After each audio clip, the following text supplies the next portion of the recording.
with that, please give them a big round of applause.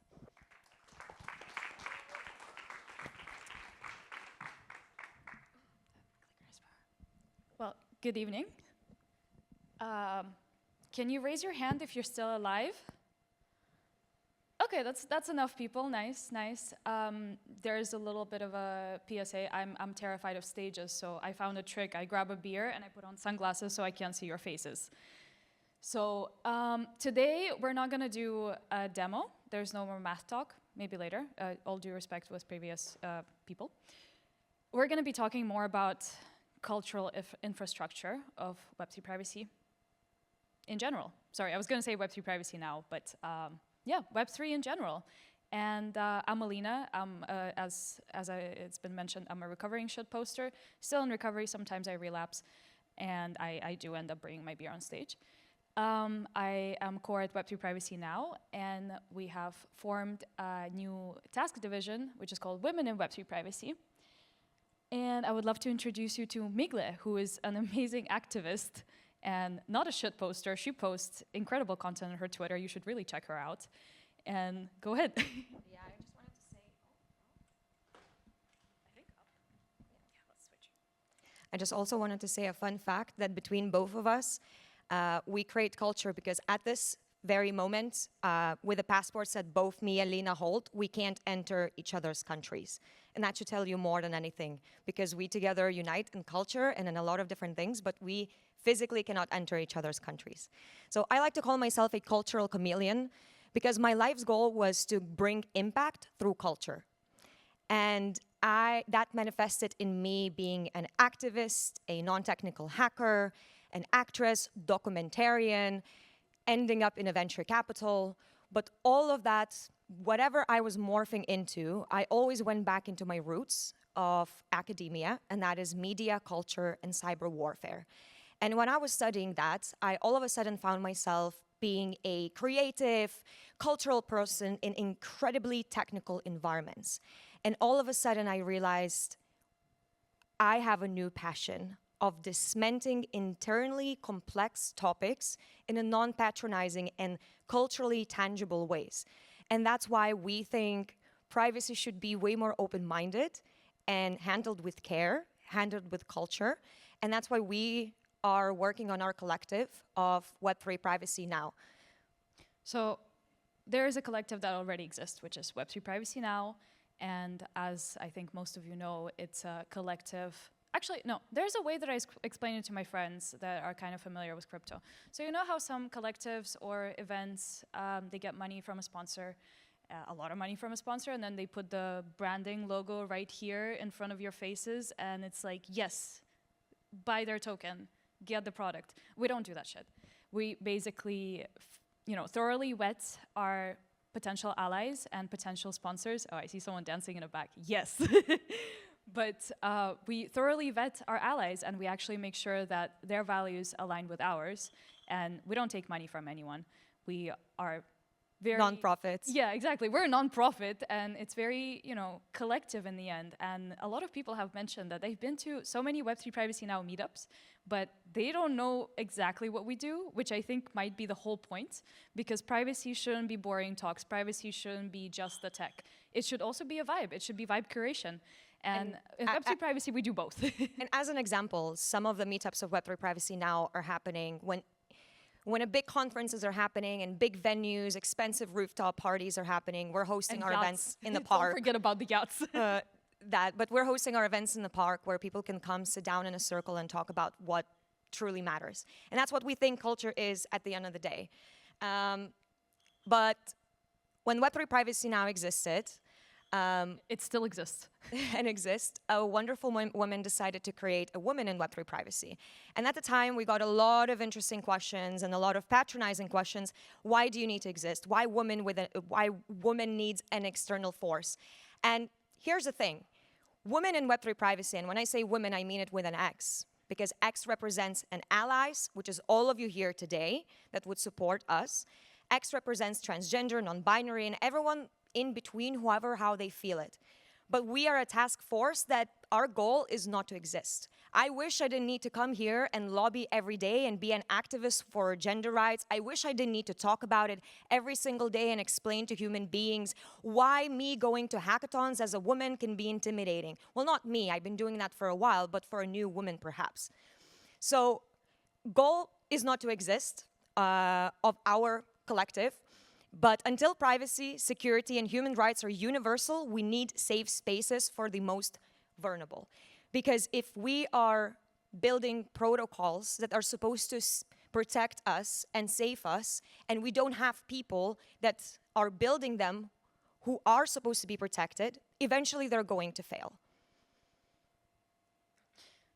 Web3 is dominated by 3 M's, especially Web3 privacy: men, money, and math. Too much of all 3, and not all of them are channeled in the right way.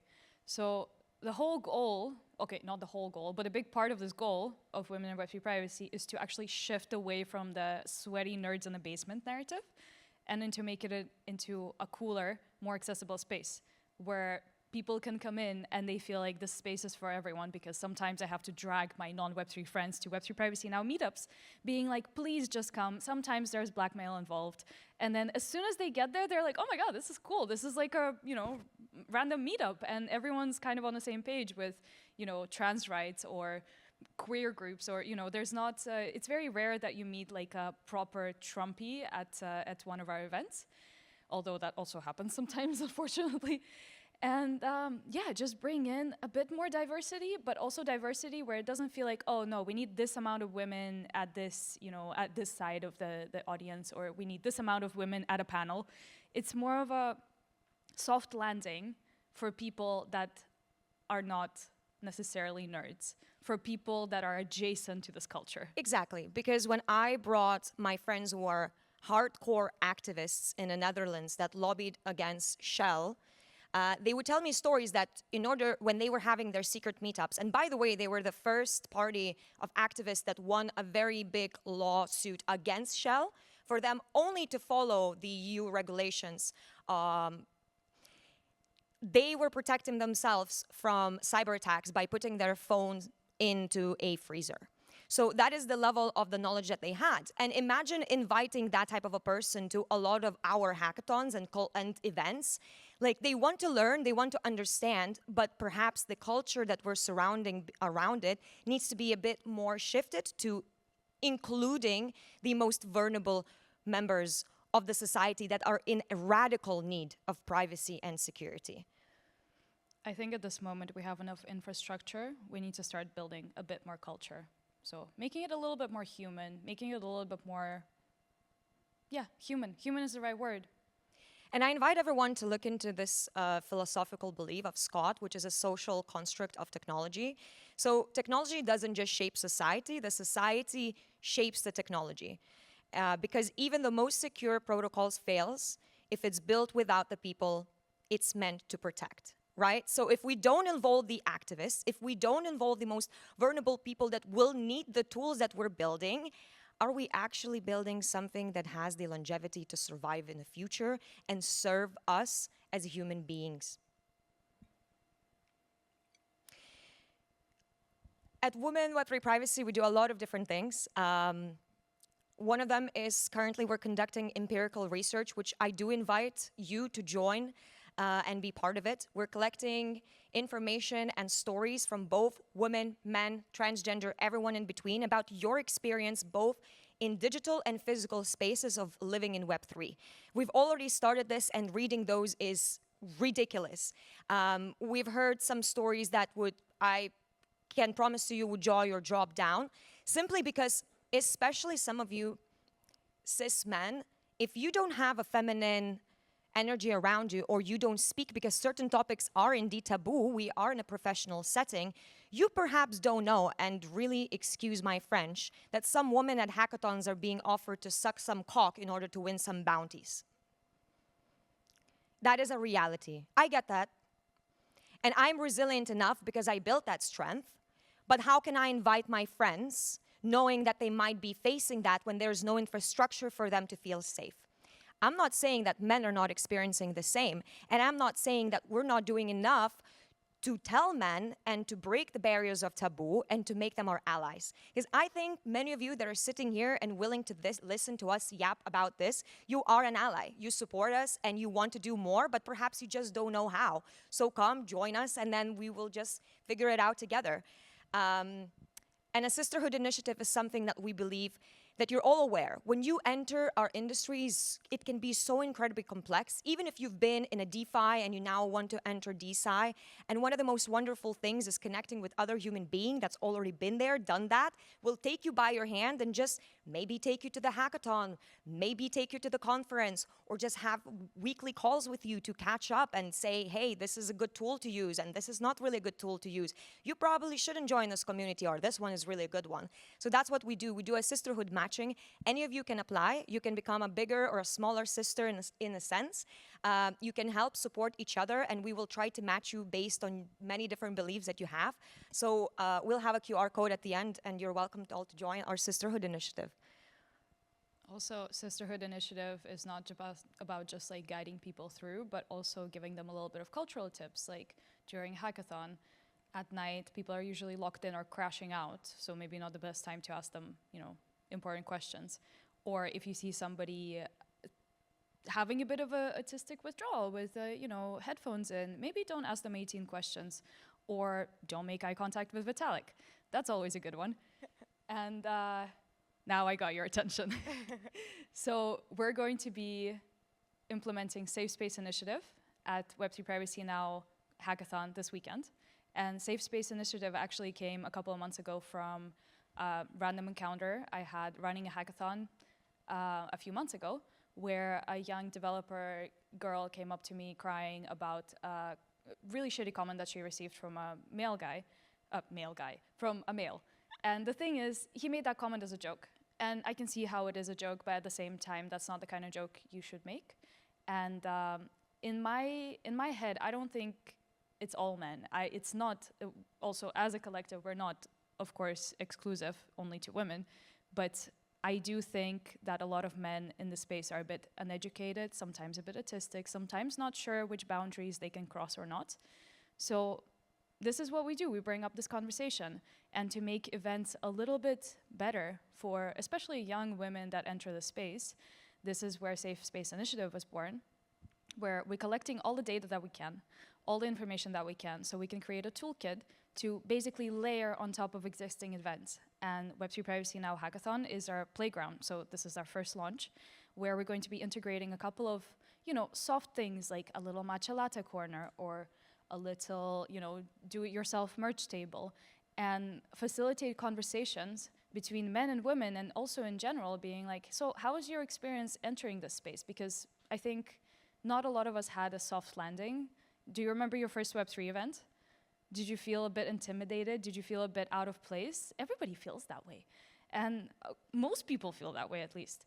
And this is something that we want to make, safer, not just for, a little bit of maybe accidental harassment here and there, but also for someone who is absolutely spiraling out in an autistic, moment of, I just need to wear my headphones and rock myself for 10 minutes without somebody asking too many questions.